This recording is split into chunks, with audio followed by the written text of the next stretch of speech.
নামাজ পড়ছে সবার সাথে এবং নামাজের পর দোয়া করছে এবং ওই সময় বাচ্চাটা উপস্থিত ছিল। উপস্থিত থাকার পরে সবাই দেখছে আসরের পরে দোয়া শেষ করে হুজুর ছুটি দিয়ে দিছে। হুজুর ছুটি দেওয়ার পরে সব বাচ্চারাই ফ্লোরের ভিতর খেলাধুলা করে নিয়মতান্ত্রিক। সব বাচ্চাদেরকে ওই সময় আর কেউ কোনো হুজুর সার্চ করে না বা কিছু খোঁজ খবর নেয় না।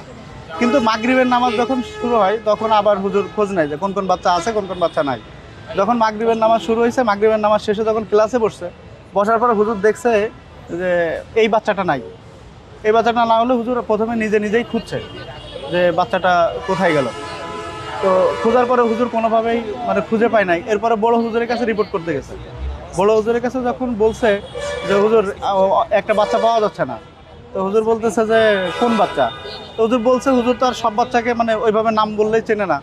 তো বলছে যে ওই বাচ্চার একটা বড় ভাই আছে এখানে, শুধু এই বাচ্চা নয়, বাচ্চার আরও একটা ভাই আমাদের মাদ্রাসাতেই পড়ে। এরপরে বড় হুজুর বলতেছে ওর ভাইরে ডাক দেন। তো বড় হুজুর ওর ভাইরে যখন ডাক দিয়ে নিয়ে আসার পরে শুনছে যে তোমার ভাই কই। তা বলতেছে বাইরে তো দেখলাম আসরের নামাজ পড়ছে, এরপরে শুনতেছি খুঁজে পাচ্ছে না, এতটুকু আমি জানি। তা বলছে আচ্ছা ঠিক আছে যাও। এই কথা বলতে বলতে এই পাশের বাথরুমে ছিটকানি লাগানো কয়েকজন বাচ্চা এসে বলতেছে হুজুর এই লকটা খুলতেছে না, বাথরুমের ভিতরে কি আছে খুলতেছে না। পরে আমরা 2-3 জন ওইখানে গেছি, 2-3 জন উস্তাদ সহ গেছি। যাই বড় হুজুর নিজে টোকা দিছে, টোকা দিয়ে কথা বলতেছে যে তুমি কে আসো, আমি বড় হুজুর, কেউ নাই এখানে, তুমি চলে আসো, আমার কাছে আসো। তো কোনোভাবেই খোলে না। এরকম 2-3 মিনিট টোকাটুকির পরে তাই আমি বলতেছি হুজুর তাইলে আমরা যেহেতু দরজাটা ভাঙা যাচ্ছে না, আমরা ড্রিল মেশিন করে ফুটো করে আগে দেখি কি অবস্থা ভিতরে। আর ভিতরে অলরেডি তখন লাইট জ্বলতেছে, বাথরুমের ভিতরে লাইট জ্বলতেছে।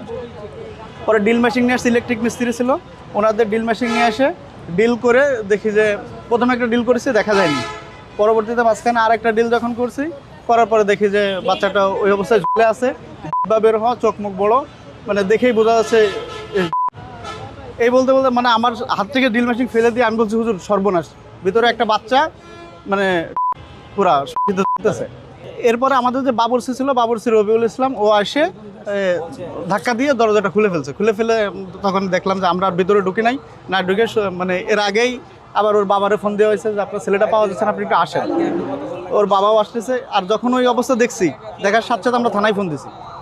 তো থানা থেকে পুলিশ যেয়ে পরবর্তীতে ওই জায়গা থেকে দেখছে বা ভিডিও করছে, ওর বাবা এসে তারপরে ওখান থেকে বের করে। তার মাও বলছে 2 দিন আগে আমি কথা বলছি, আমার ছেলে আমাকে কোনোভাবে বলে নাই যে আমি এখানে খারাপ আছি, কোনো সমস্যা আমার নিয়ে যাও, এই ধরনের কিছু বলে নাই। ওর মাও